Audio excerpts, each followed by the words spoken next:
Hello, it is the 17th of May, and today we had Rich's Makerspace class. The odd few things happened today. It wasn't a astronomically eventful day, but a few things happened. So first, when the class first started, I noticed that the entire timetable for the 30th and the 31st were posted up on the wall just by the door. So I went to take a look at that just in case times have changed. They have for our band, but barely by much. We start 5 minutes earlier. That's it. Um, and we also um, a band that was meant to be like 15 minutes, 20 minutes long is combining with another. So we might start at we might even start in the 9 o'clock area, like five to might even start like 5 to 10. Which the earlier we start, the better. Not to get it out the way, but so we have a higher chance of having a decent sized audience. Because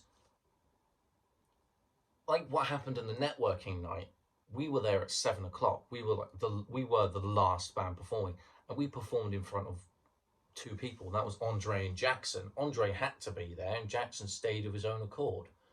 So we obviously playing late has its perks. It has its pros and its cons. Pros in the fact that you get to end the night and you get to end the night with a bang, that sort of thing. And you haven't got to start first. That means you don't have to set the expectation for the rest of the night. But because you don't have to set the expectation, you have to live up to the expectation or go even beyond it. So that's going to be a bit nerve wracking, as we don't know what the other acts are going to be doing, as we haven't listened to them, or I haven't listened to them. So, you know, we might be outclassed, we might be the best. It doesn't matter. But as I said, I'm not going to make an assumption. So, we're playing last. It's late in the evening. We want a large crowd because we want a decent sized crowd because I put a lot of work into this and I've had loads of ups and downs getting here. I don't want it to end on a down. I want it to end on a very, very high up. I mean, I've got family to impress. So, but that's just talking about the 30th. That's probably me just being paranoid, really. But I'll be fine. Um, Honestly, I'll be fine. But anyway, that's me getting sidetracked. So, Rich told us today that we had dress rehearsals. As I mentioned last week, Andre said it should be happening this week or next week. Well, it happened today. Um, what I was thinking when it came to dress rehearsals was that it was going to be we performed in front of level ones, twos, and threes. Like we performed through our entire set like it was an end of project event. You know what I mean? But that's not what happened. Um, Instead, what we did is Rich said, go in the pods, practice for maybe an hour, which we did. Christine wasn't in though, so we can go through our whole set anyway because Christine sings 95% of Ruby. So, mm, so instead, we went through Just Cause, Happier Than Ever, and Michelle. So, went through Just Cause. Yeah, we had to play it in front of Rich, sorry, and he recorded everything. I forgot to mention that, sorry. Um, but yeah, we played Just Cause in front of Rich. He had no problems with that. He said it sounded good. One thing that Callum's done that I like is during the chorus where during the chorus we sustain the power chords. He's harmonized it and put octave chords on it, and it sounds so powerful. It sounds so good, which is good because it's our opening song. We want to sound powerful. I was also thinking tonight, by the way, because we're opening it with the Warner Brothers thing, dun dun dun dun dun dun dun dun dun dun dun. We're opening with that, and then Tilly was like, "Oh yeah," and then we can go and introduce ourselves. I don't think that's gonna work. I was thinking we do the do do do do do do do do do do do do do do and then it's like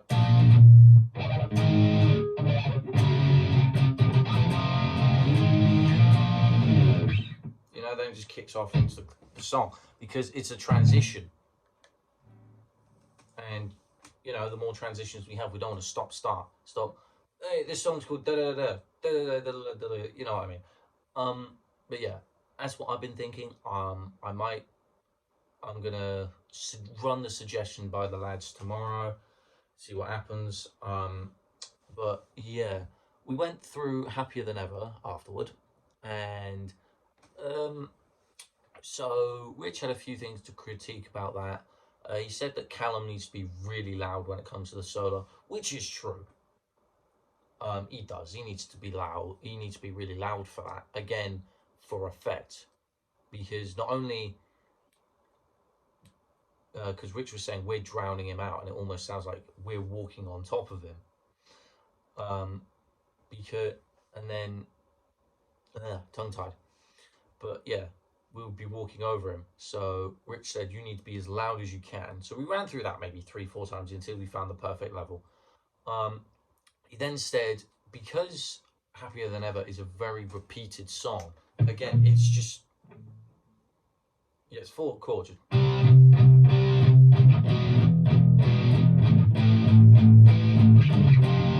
That's all it is during the entire thing, and then it switches, of course, to the chorus when it's just like.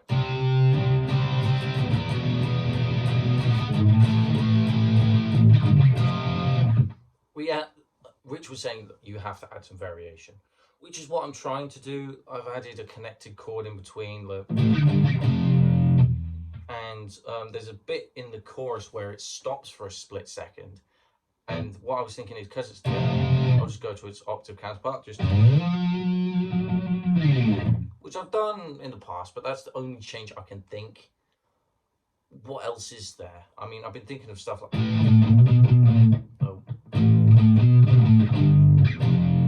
or just anything really, just to give it a change, even if it's arpeggios.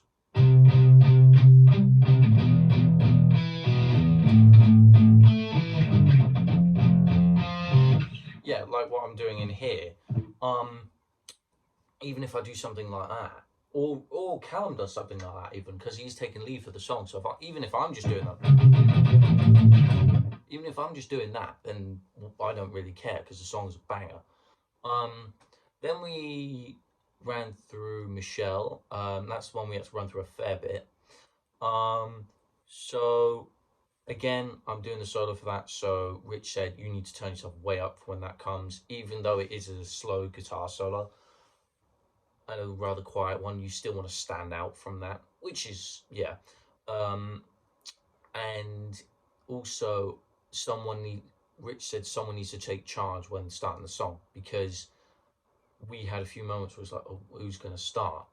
I didn't want to start first because I didn't want to make a mistake, because it's in 6/8 rhythm, so it's not obviously it's not the standard 1, 2, 3, 4. It's not the standard 4/4. So, I was a bit hesitant in case I'd make a mistake.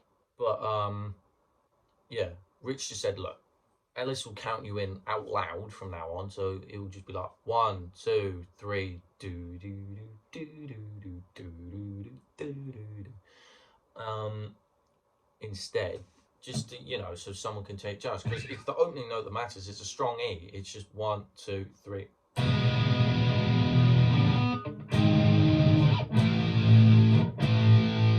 It's just that's what I'm doing anyway. It has to be that strong, like, bang, gets their attention. Because we want their attention. But yeah, we went through that, and then afterwards, nothing much happened. That was pretty much the end of class. Really, it was 15 minutes, so I packed up, and that was it. Oh, I also finally learned the breakdown bit for One Way or Another, which is, it's really simple. Just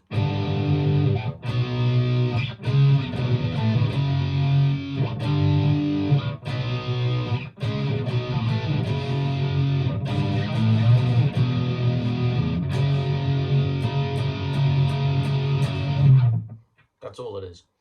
But anyway, that's enough of me blabbering. That's enough of me blabbering on. I will speak to you tomorrow.